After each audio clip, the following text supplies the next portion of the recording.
Hey guys, subscribe for daily content, and if you're shopping for gear, make sure you check out the description for the newest items at some of the very best online retailers. There's also links for some of the items that I personally recommend. Thanks! What's going on YouTube? Metal Complex here, and today I've got another interesting knife review slash knife overview to share with you guys. This is the new Maxace Peregrine S, a substantially less expensive version of the original Peregrine, which is a really nice knife. It comes with some premium materials, but it's substantially more expensive, as you could have guessed. So if you like that profile, but you're like, I don't know if I want to spend that much money, this guy comes in at about $57, which I think is a great price. Obviously, you're not getting the same materials, but you're still getting a really good knife. And yes, it does come in different colors. You're not forced to get PP yellow, Ultim. But if you want, you can definitely get that. I will link this knife down in the description. Actually, both of them. You can check out all versions of the Peregrine. There's actually one in between as well. It does help my channel when you use those links, but that's up to you. Thanks to my patrons for supporting me. Let's go ahead and get a measurement of this knife. Overall length of the Peregrine S coming in at about 8¼ inches. Full-size knife for sure. We have 3.65 inches of blade and 3.35 inches of cutting edge. Pretty good ratios there. As you saw, it is, I believe, identical to the length of the standard Peregrine. Perhaps slightly longer. I think maybe, did they change the...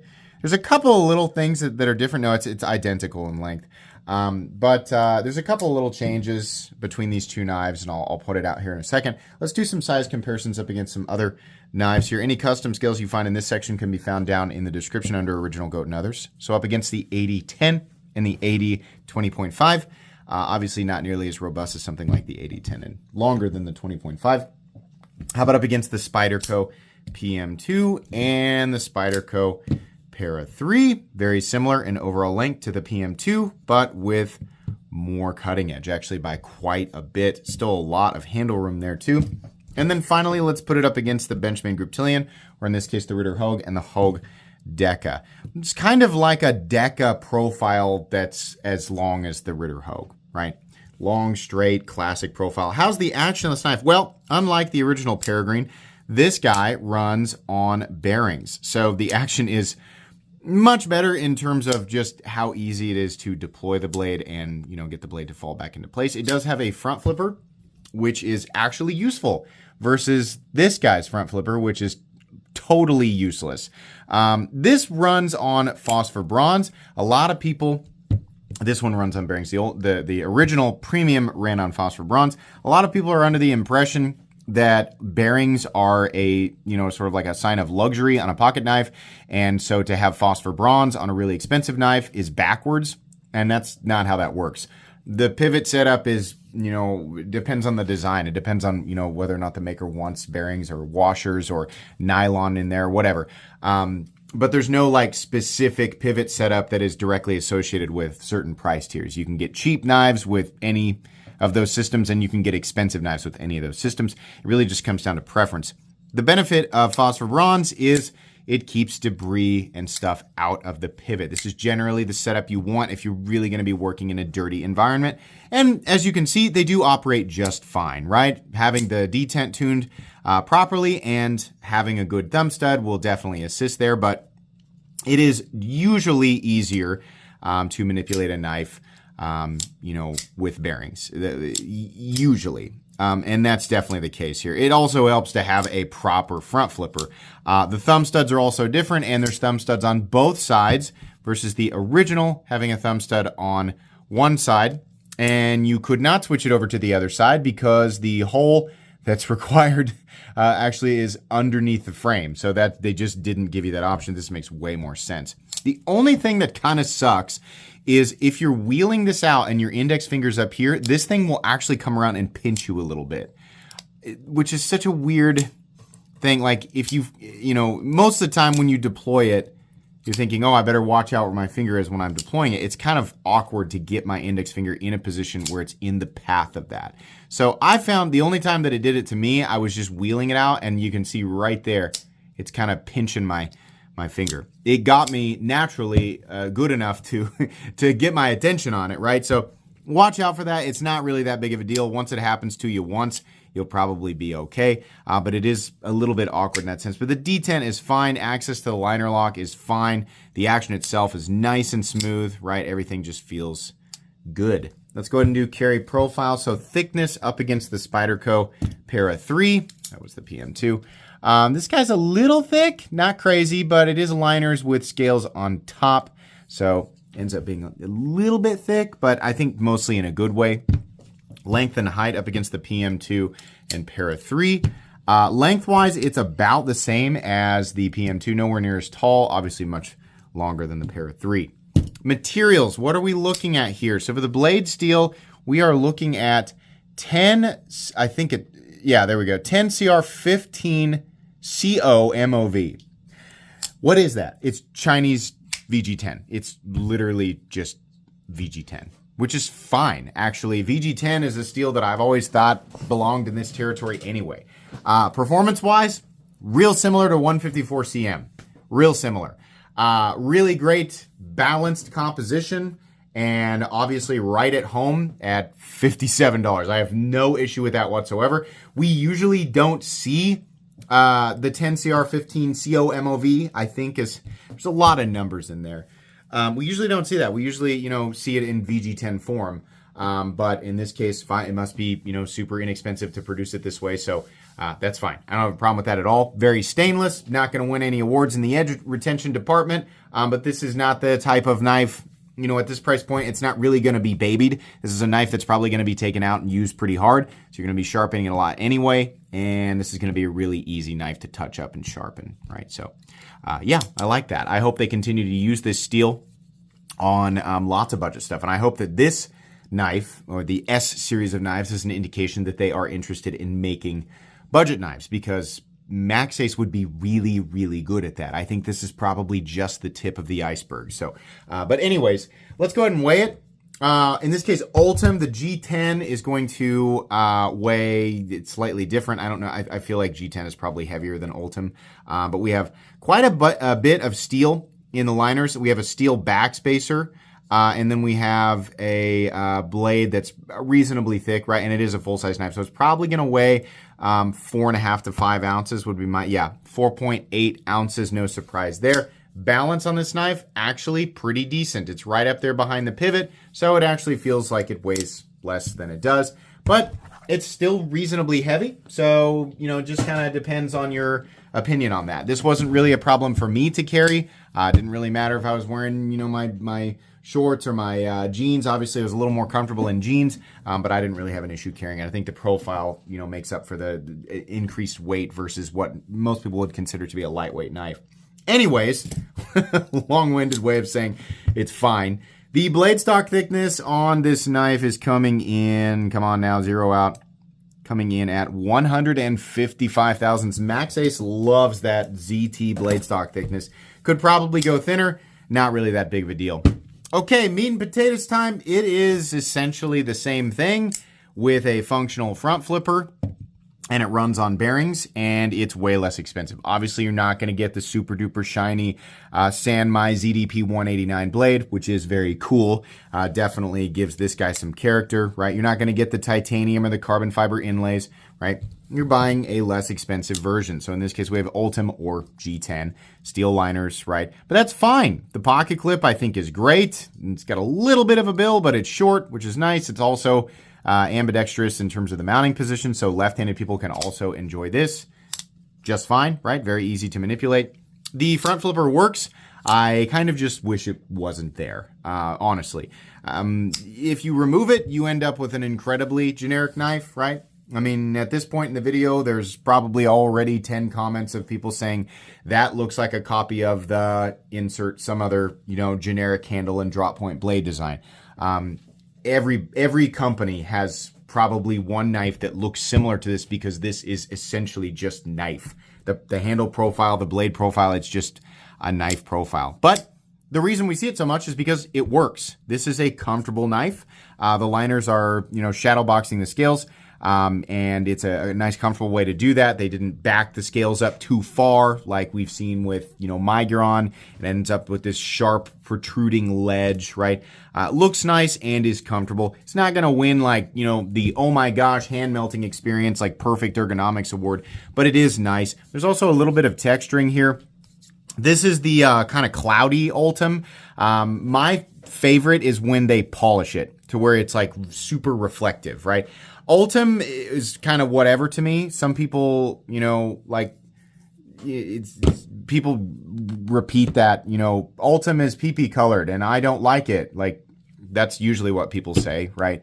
Yeah, that's true. It is that color. It's fine. It's like if it's not going to be polished and super reflective, then it's just kind of this dull yellowy stuff. But it works just fine for a knife. There's nothing wrong with it. I think personally, I would prefer G10. The coolest thing about it is you can see through it. So if you're really into that, the whole see-through, it's kind of like, it makes me think of the old N64 controllers or the old Game Boys that you could see through. If you're into that, great, and you don't mind yellow, fine. Either way is fine though. But the scales feel good. A little bit of texturing there. Ergonomics are fine. Pocket clip's got a little bit of a bill, so you feel it a little bit, but not too much. It does have a little choke up spot, which I think works just fine. It's not going to be the most comfortable choke up spot in existence, but it does work, and you've got a little bit of warning before you run your finger up on, the sharpened portion of the edge. Why they don't extend the jimping out to where the swedge starts, I have no idea. It would complement this position much better if you could brace with your thumb, get some traction there with some extra jimping in combination with your index finger, but they just don't do that. They jimped it just enough to make the front flipper work, and then they stopped. So I'm not sure why. This has a more generic finish on it than the fancier older brother. It's kind of a blasted finish on the swedge and the bevel down to the cutting edge, and then it's got kind of a machined satin finish maybe on the flat, but it's fine.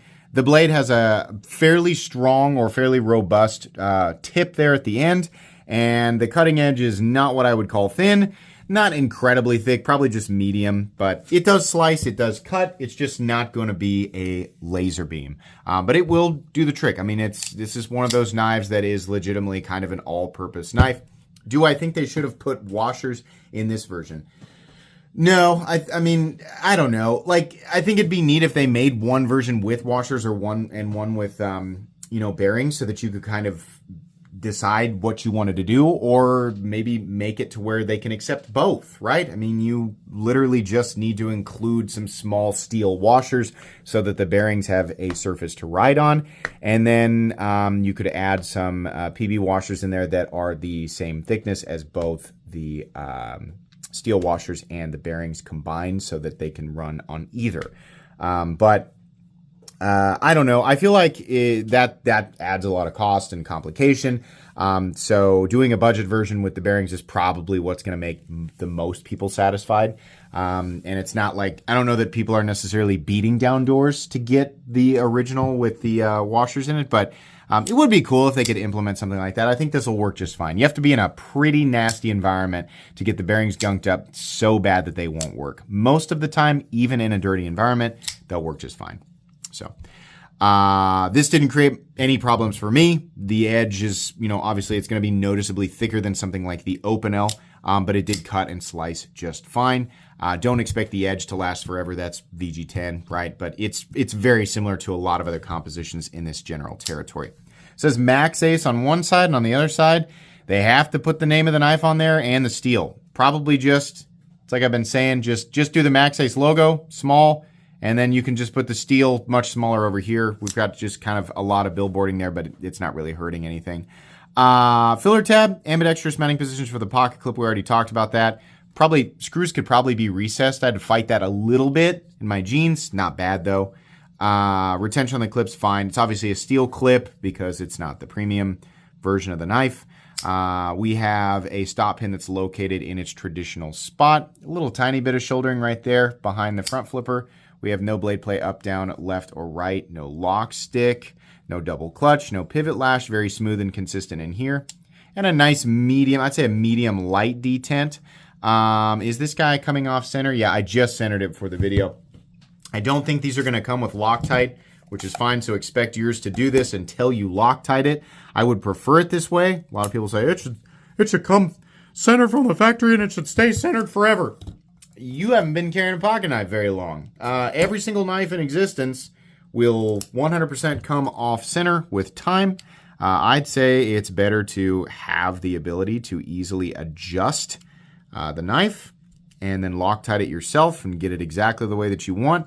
Then having a situation where it is red Loctited from the factory, and if it's crappy or off center or both, you're just stuck with it, right? Unless you want to go through the process of heating it up. So that's fine. Adjust it yourself. Get some blue 242, and you're good to go. But this is totally fine.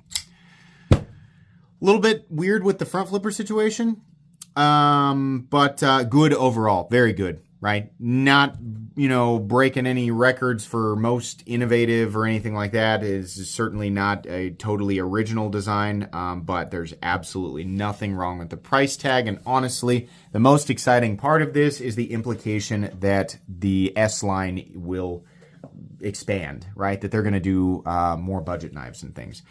They have a lot of really great models that would translate very, very well as budget knives. I hope they expand on this.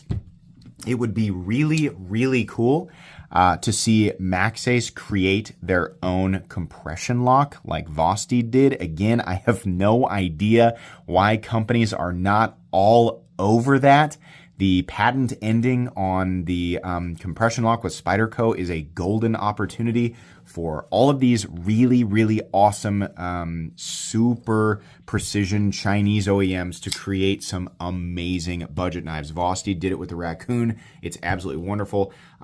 So liner locks are fine, but a compression lock is better all the way around. It's stronger, usually going to be easier to manipulate. You can, run it from the back like Spyderco. You can use a button or anything like that. I'm not trying to say this knife sucks without the compression lock. It's like, hey, if you guys are going to start doing budget knives, you should definitely look into evolving the locking system, because the compression lock is going to be better than the liner lock and the super popular button lock, and it can be operated like a button lock, but have a detent that feels good and have substantially more reliable lockup.